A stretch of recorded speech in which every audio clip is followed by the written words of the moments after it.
Sachal news net work کی videos میں خوش آمدید۔ ناظرین، ویڈیو سے متعلق اپنی قیمتی رائے کا اظہار کمنٹ باکس میں ضرور کریں اور چینل کو سبسکرائب کریں۔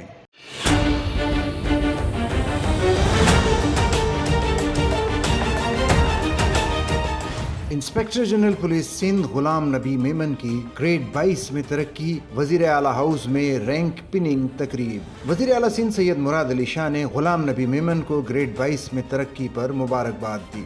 سینئر وزیر شرجیل انعام میمن، وزیر داخلہ ضیاء الحسن لنجار، سیکرٹری داخلہ Iqbal Memon, principal secretary Agha Wasif, additional I G Karachi Javed Alam Odho, D I G Fida Mastoi, D I G Asif Ejaz Sheikh اور دیگر تقریب میں شریک ہوئے۔ وزیر اعلیٰ سندھ سید مراد علی شاہ نے آئی جی پولیس غلام نبی میمن کو گریڈ 22 میں ترقی پر رینک کے بیجز پہنائے۔ سید مراد علی شاہ نے کہا کہ غلام نبی میمن کی گریڈ 22 میں ترقی محنت اور لگن کا نتیجہ ہے۔ انہوں نے کہا کہ یہ ترقی صرف اعزاز نہیں بلکہ آپ یعنی غلام نبی میمن کی جوابداری میں اضافے کی نوید بھی ہے۔ وزیر اعلیٰ سندھ نے خوشگوار انداز میں خطاب کرتے ہوئے کہا کہ غلام نبی میمن نرم مزاج آفیسر ہیں، مجھے اعتراض ہے کہ پولیس افسر کو تھوڑا سخت ہونا چاہیے۔ سینئر صوبائی وزیر شرجیل انعام میمن اور وزیر داخلہ ضیاء الحسن لنجار نے بھی غلام نبی میمن کی مختلف عہدوں پر خدمات کو سراہا۔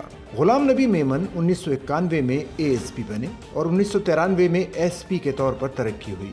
سال 2000 میں ایس ایس پی کے طور پر غلام نبی میمن کی ترقی ہوئی۔ غلام نبی میمن نے اے ایس پی اور ایس ایس پی کی حیثیت سے سندھ اور پنجاب میں خدمات انجام دی۔ سن 2009 میں غلام نبی میمن ڈی آئی جی کے عہدے پر فائز ہوئے۔ غلام نبی میمن نے D I G, C M house, I B اور برطانیہ میں پاکستانی سفارت خانے میں خدمات سر انجام دی۔ غلام نبی میمن 2019 میں ایڈیشنل آئی جی کے عہدے پر فائز ہوئے۔